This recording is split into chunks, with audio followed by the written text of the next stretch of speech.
आप लोग कैसे हैं? आशा करते हैं कि आप लोग ठीक होंगे। आज लेक्चर नंबर 2 हम पढ़ाने वाले हैं कोशिका में यानी सेल में।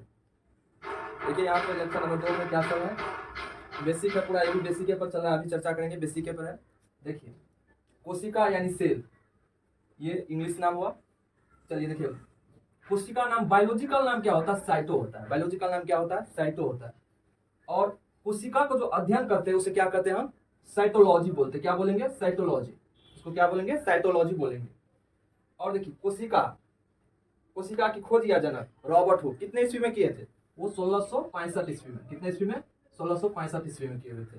ये मृत कोशिका का खोज किए हुए थे। जो भी मृत कोशिका का खोज रॉबर्ट हुक ने 1665 ईस्वी में किए हुए हैं। और जीवित कोशिका की खोज, माने जीवित कोशिका की खोज एंटोनी वान लीवेनहॉक ने की थी। जीवित कोशिका की खोज किसने की थी? एंटोनी वान लीवेनहॉक ने की थी। अब देखिए सिद्धांत, अब कोशिका सिद्धांत यानी सेल थ्योरी। सेल थ्योरी किसने दिया था?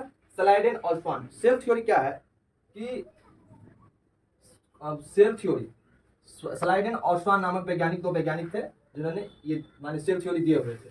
चलिए इसके आगे हम बताते हैं। माने छोटी कोशिका ओवरव्यू में देखा जाए, ओवरऑल में देखा जाए तो छोटी कोशिका होता है माइकोप्लाज्मा। माइकोप्लाज्मा क्या है? माइकोप्लाज्मा जो एक प्रकार की बैक्टीरिया है। क्या है? एक प्रकार की बैक्टीरिया है। और ओवरऑल में से अगर पूछ दे आपसे कि बड़ी कोशिका क्या होता है तो शुतुरमुर्ग का अंडा होता है। ये सिंगल सेल होते हैं। क्या होते हैं? ये सिंगल सेल होते हैं। चलिए अब हम मानव में पूछते हैं। मानव में अगर आपसे कोई पूछ दे कि मानव में छोटा कोशिका क्या होता है तो शुक्राणु होता है। शुक्राणु किस में पाए जाते हैं? मेल के, यानी मेल के शुक्राणु जो होते हैं वो सबसे छोटा कोशिका होता है, सबसे छोटी कोशिका होती है। अब बड़ी कोशिका अगर पूछ दे तो मानव में बड़ी कोशिका होती है अंडाणु यानी फीमेल। फीमेल के ओवम में, माने ओवम जो होते हैं वो बड़ी कोशिका होती है।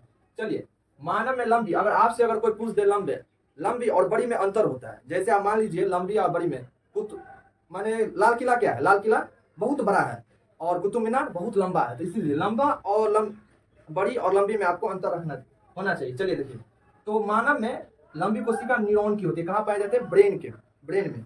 तंत्रिका कोशिका न्यूरॉन, इसका तंत्रिका कोशिका की इकाई होती है न्यूरॉन। चलिए अब विभाजित रहित मतलब क्या होता है? अगर न्यूरॉन विभाजन नहीं करते हैं, न्यूरॉन क्या होता है? विभाजन नहीं करते हैं, उसमें विभाजन करने की क्रिया नहीं होती है न्यूरॉन में। इसीलिए आप लोग जानते होंगे, तो ड्राइव करते होंगे तो आप लोग को पुलिस बार बार कहता है कि हेलमेट पहनो, हेलमेट। बकवा है क्या पुलिस? वो भी जानता है कि अगर गिरने से, अगर चलिए भाई अगर गिर गए तो यहाँ चोट लगा तो कुछ नहीं होगा, और थोड़ा हुमच देंगे तो टूट जाएगा, फिर और थोड़ा हुमच देंगे तो हड्डी। अगर ज्यादा हुमच दिए तो न्यूरॉन में चोट लगने के कारण आपको वहाँ पे ठीक नहीं हो पाएगा। न्यूरॉन अगर टूट गया तो वहाँ ठीक नहीं, क्यों? वहाँ विभाजन होती ही नहीं है वहाँ पे। इसलिए पुलिस बोलते हैं कि हेलमेट पहनो, हेलमेट। हम लोग क्या करते हैं? आप लोग क्या करते हैं? हम हेलमेट नहीं पहनेंगे।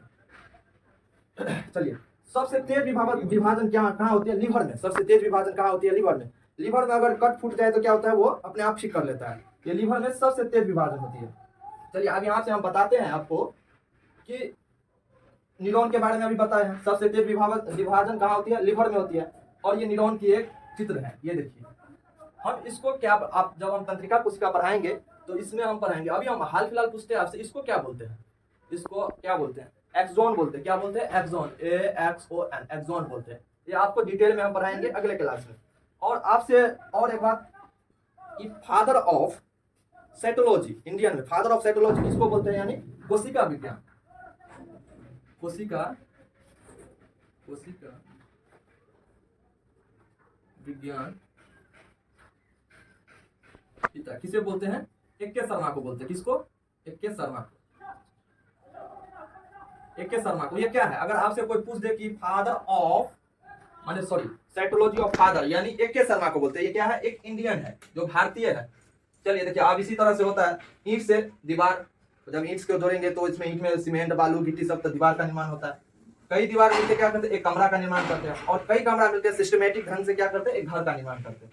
इसी तरह कई कोशिका मिलकर क्या बनाते हैं? उत्तक बनाते हैं। कई उत्तक मिलकर क्या बनाते हैं? अंग बनाते हैं। और कई अंग मिलकर क्या बनाते हैं? शरीर बनाते हैं, यानी बॉडी। इसलिए आज इतना ही रहने देते हैं और आगे की क्लास में आप लोग को बताएंगे। इसलिए आप लोग मन लगा कर पढ़िए। ये सब रिवाइज करने वाली बात है। आपको आशा करते हैं कि आप लोग समझ गए होंगे। इसीलिए आज के लिए इतना ही रहने दीजिए। अगले वीडियो में आपको आगे बताएंगे। All the best. जय हिंद, जय भारत।